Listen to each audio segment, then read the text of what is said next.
guys, and welcome to GeeK Talk, where we talk deep and geek about pianos, keyboards, synthesizers, and music production. I'm back in the studio today with my good friend and mix engineer, Mr. Andy Marlow. Hi there. How are you today, Andy? I'm really good, thank you.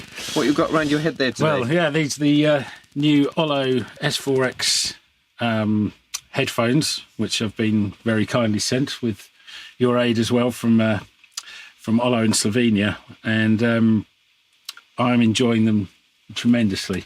It's been a real boost to mixing and having mixes translate well to other mediums and things. They've been very nice to work with.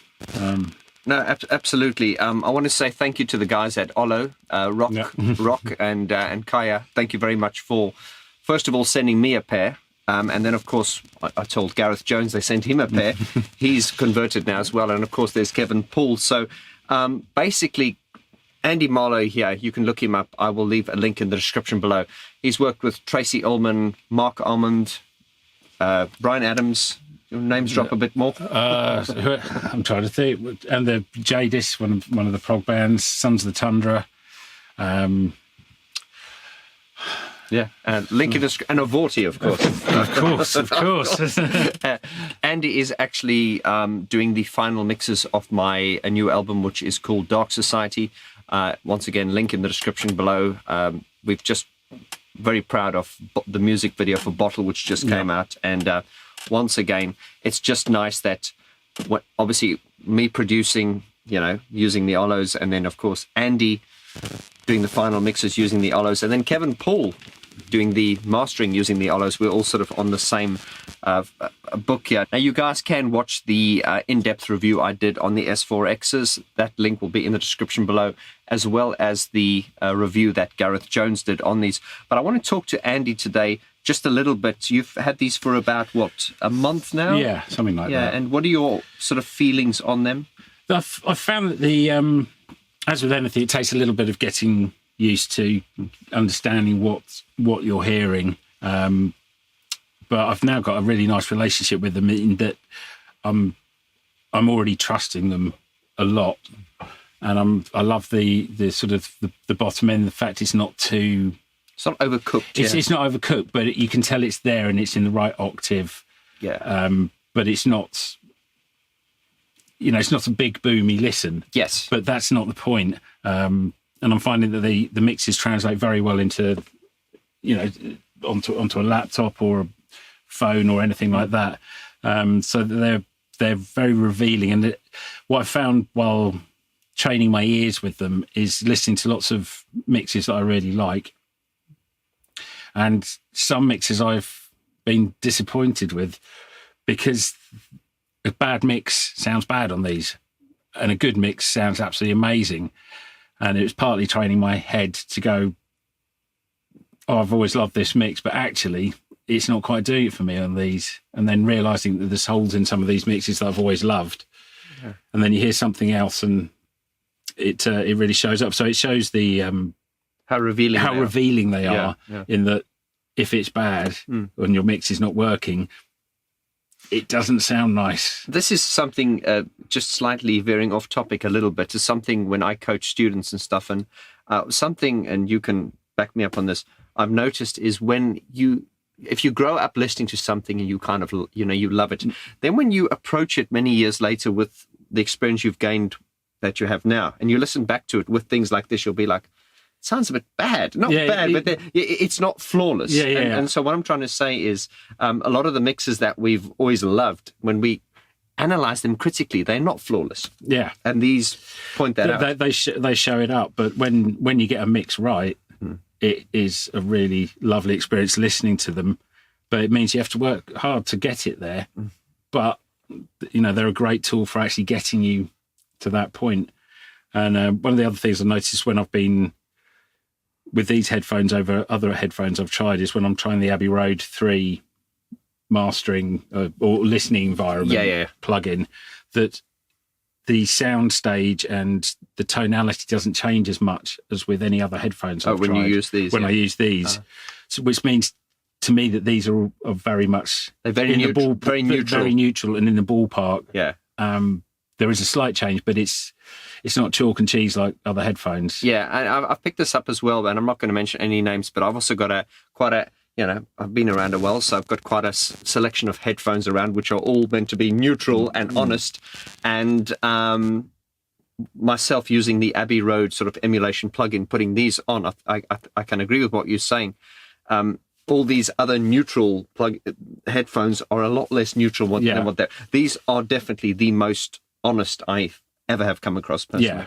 Yeah. Certainly, my experience, these are the most reference. And every speaker and headphone is going to have little dips here and there. But the thing is, once you know them and you understand what you're hearing or not hearing, if there's a slight dip somewhere, you can compensate for it. But it's just it's learning to trust them.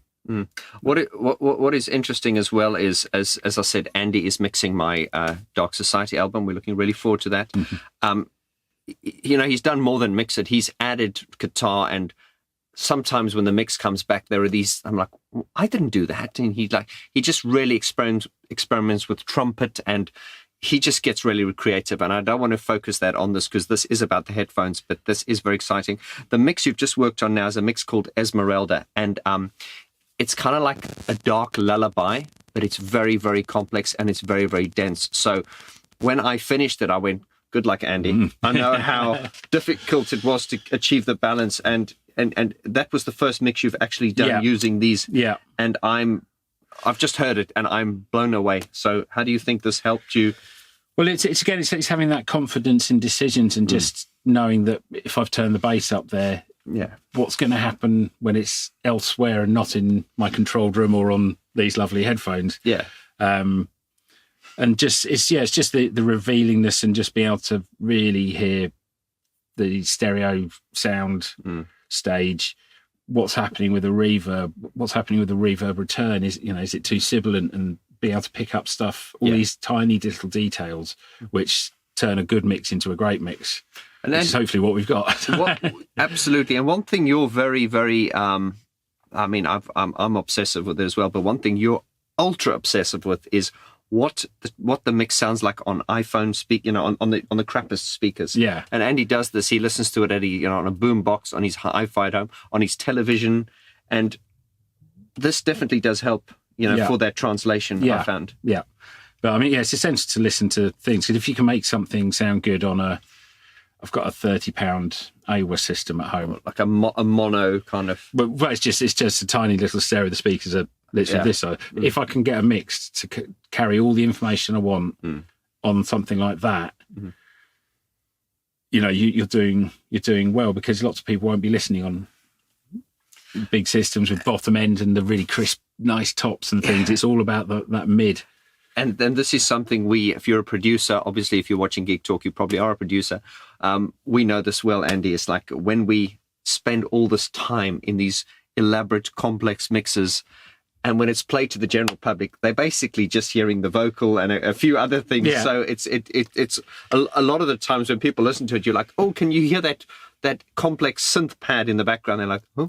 So, anyway, but it's certainly these have been a revelation. I'm so happy to be working on them and loving it. and also, guys, what's interesting as well is, because obviously I've got my studio, and Andy's got his studio here in Brixton, and I'm very, very, my ears are very, very well attuned to my studio, obviously. But when I come into Andy's studio, which is, very, very well set up and very well acoustically treated, because I don't understand the speakers and the room, I'm kind of on the back foot. And that's why whenever we come here to check a mix, I always bring my Ollos with, because that puts us on an equal playing field, so to speak. Yeah, just it takes all the other equations out of it, and we're both listening on virtually identical. Yeah. Then, of course, it's just down to our hearing. Yeah, and interpretation and brain and everything else. Yeah. But yes, so a winner, all in all. Absolute winner. Yeah. Thanks so much, Rock. Really appreciate it, and certainly going to enjoy mixing on these for a long time to come, I hope. Absolutely. And as I say, guys, we're going to do a little special video on the mixing of Dark Society when we get to the end of it. And of course, we'll be wearing our Ollos. So we'll sign off wearing these. I want to say a special thank you to Rock, once again, from Ollo for sending us these. Check these out, guys. These are the S4X open back. These are the top of the range Ollo audio headphones. I think they come in at about 400 euros. You cannot make a better purchase. This is your speakers and your monitoring are of the most important things when it comes to mixing. So I highly recommend these, the Ollo S4Xs. Link in the description below. This is me and my mate Andy. We're off for a beer now. Yep. Beer time. See you later, guys. Cheers.